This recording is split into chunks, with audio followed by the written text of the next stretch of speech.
কিছুদিন আগেই তোমাদের সাথে শেয়ার করেছিলাম দার্জিলিংয়ের পার্ট 1-এর ভ্লগটা। আমার জীবনে প্রথম পাহাড় ঘোরার অভিজ্ঞতাটা তোমাদের সাথে শেয়ার করেছিলাম। ভ্লগিং নিয়ে আমি এতটাও এক্সপার্ট নই, তাও আমি যতটুকু পারি তোমাদের সাথে শেয়ার করার চেষ্টা করেছি। সেকেন্ড দিন শিটং থেকে ফেরার পথে সাইট সিন করতে করতে আমরা পৌঁছলাম তিনচুলের এই সুন্দর পাহাড়ে ঘেরা হোমস্টেটাতে। হোমস্টের চারিদিকের পরিবেশটা বেশ শান্ত আর ওয়েদারটা বেশ মনোরম। নতুন জায়গায় এসছি, তাই খাওয়া দাওয়া করে চারিদিকটা আরেকটু ঘোরার জন্য বেরিয়ে পড়লাম। দেখলাম চারিদিকটা বেশ সবুজ আর চারদিকটা কুয়াশায় ভরে আছে। আগেই তোমাদের বলেছি আমরা যখন গিয়েছিলাম তখন ছিল বর্ষাকাল, আর বর্ষাকালের জন্য চারিদিকটা এরকমভাবে কুয়াশায় ঢেকেছিল। এর পরের দিন আমরা বেরিয়ে পড়েছিলাম দার্জিলিংয়ের উদ্দেশ্যে। মাঝে করব সাইট সিনগুলো। দুদিকে পাহাড়ের মাঝখান দিয়ে আমরা এগিয়ে চললাম আমাদের গন্তব্যের দিকে। যেতে যেতে হঠাৎ করে মাঝে মাঝে চোখে পড়ল ময়ূর চা বাগানের মাঝখান দিয়ে হেঁটে হেঁটে রাস্তার সামনে এসে পড়েছে। ফোনটা নিয়ে অমনি ক্যামেরাটা অন করতে যাব আর দেখি খুব তাড়াতাড়ি করে উড়ে পালিয়ে গেল। দুদিকের চা বাগানে ঘেরা রাস্তা দেখতে দেখতে আমরা চলে এলাম পরের ভিউ পয়েন্টে।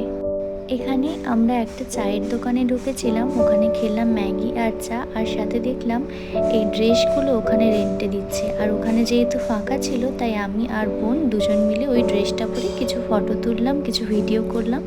এরপরে আমরা বেরিয়ে গেলাম নেক্সট ভিউ পয়েন্টে, যেটা ছিল লাভার্স ভিউ পয়েন্ট।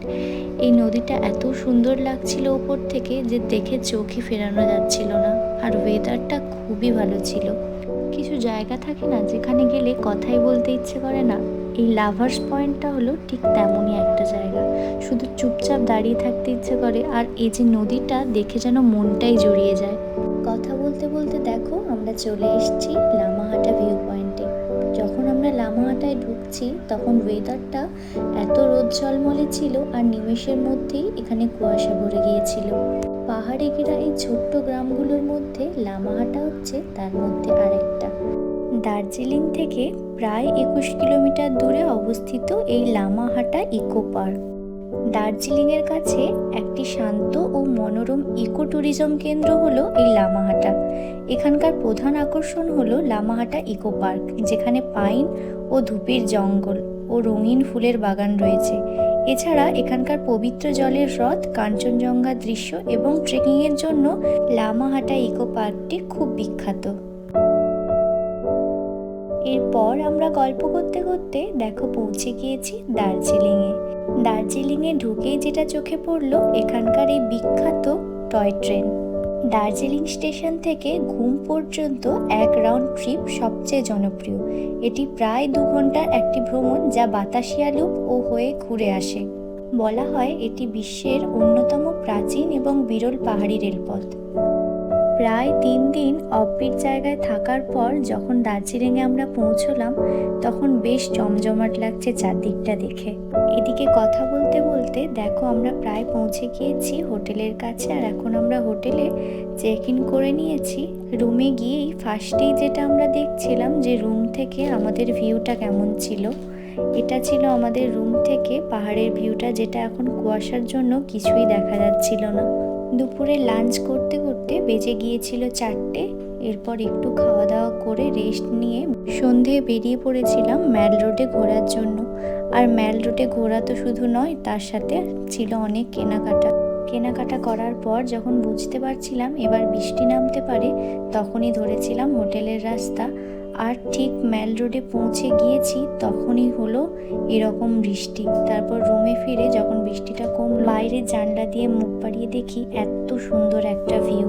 রাতের পাহাড়ের সৌন্দর্যটা বেশ অন্যরকম হয়, যেটা বলে প্রকাশ করা যাবে না। যাই হোক, পরের দিন আমরা সকাল সকাল রেডি হয়ে ব্রেকফাস্ট করে বেরিয়ে পড়েছিলাম দার্জিলিংয়ে যেসব সাইট সিনগুলো করা হয়নি ওগুলোই করার জন্য। প্রথমে গিয়েছিলাম জাপানিজ টেম্পল, আর তারপরে গিয়েছিলাম আমরা পিস পাগোডাতে। যদিও ওখানে আর ভিডিও করা হয়নি, কেননা বৃষ্টি পড়ছিল, আর তার মধ্যে ফোন বের করাতে পারছিলাম না। বৃষ্টিটা একটু কমতেই অনেক ফটো আর ভিডিও তুলে তারপরেই আমরা চলে এসেছিলাম বাতাসিয়া লুপে। এরপর তোমাদের যে জিনিসটা দেখাবো, দেখলে মনটা একেবারে ভালো হয়ে যাবে। এই যে টয় ট্রেনটা যখন পাহাড়ের মধ্যে দিয়ে যাচ্ছিল, উফ কি যে ভালো লাগছিল, সেটা আর মুখে বলে প্রকাশ করতে পারবো না। ওপর থেকে টয় ট্রেনটাকে যেতে দেখে পুরো স্বপ্নের মতো লাগছিল। যাই হোক, এখানে সবাই মিলে আমরা দাঁড়িয়ে পড়েছিলাম টয় ট্রেনটা দেখার জন্য, যে টয় ট্রেনটা আসছিল ওই দিক থেকে। আর এখানে যে ট্রেন লাইনটা আছে ওখানে দাঁড়িয়ে সবাই ফটো তুলছিল আর ভিডিও করছিল, তাই আমিও দাঁড়িয়ে পড়ছিলাম ট্রেন আসার অপেক্ষায়, যে ট্রেনটা আসবে আর আমিও ভিডিও করব। প্রত্যেকটা সিজনেই পাহাড়ের রূপ অন্য অন্য রকম থাকে, আর আমরা বৃষ্টিতে গিয়েছিলাম তাই বৃষ্টিতে পাহাড়ের সৌন্দর্য অন্যরকম ছিল। এইখানে প্রায় 2 থেকে 3 ঘন্টা কাটিয়ে দিয়েছি, আর কি করে যে সময়টা কেটে গেল বুঝতেই পারলাম না। অনেক ভিডিও করেছি, অনেক ফটো তুলেছি, তারপর এখান থেকে বেরিয়ে আমরা গিয়েছিলাম এই মনেস্ট্রিটাতে। খুব সুন্দর লাগছিল ওপর থেকে দেখতে, আর চারদিকে মেঘের মাঝখানে এই মনেস্ট্রিটাকে মনে হচ্ছিল একটা প্রাসাদের মতো।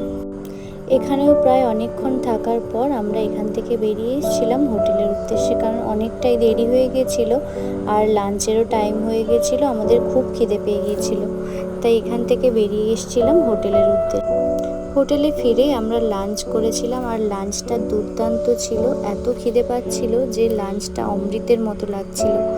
যাই হোক, এরপরে খাওয়া দাওয়া করে একটু রেস্ট নিয়ে সন্ধেবেলা বেরিয়েছিলাম আমরা ম্যাল রোডটা ঘোরার জন্য। এরপরে গ্লিনারিসে এসেছিলাম, তার সামনে তো ছবি তোলা ম্যান্ডেটারি, সবাই তুলেও ছিলাম ফটো, কিন্তু দুর্ভাগ্যবশত এখানের ভিডিও ক্লিপ নেওয়াই হয়নি। কেন কি আমি চারদিকটা দেখতে এতটাই ব্যস্ত ছিলাম আর শপিং করতে এতটাই ব্যস্ত ছিলাম যে পরের ক্লিপগুলো নিতেই ভুলে গিয়েছিলাম।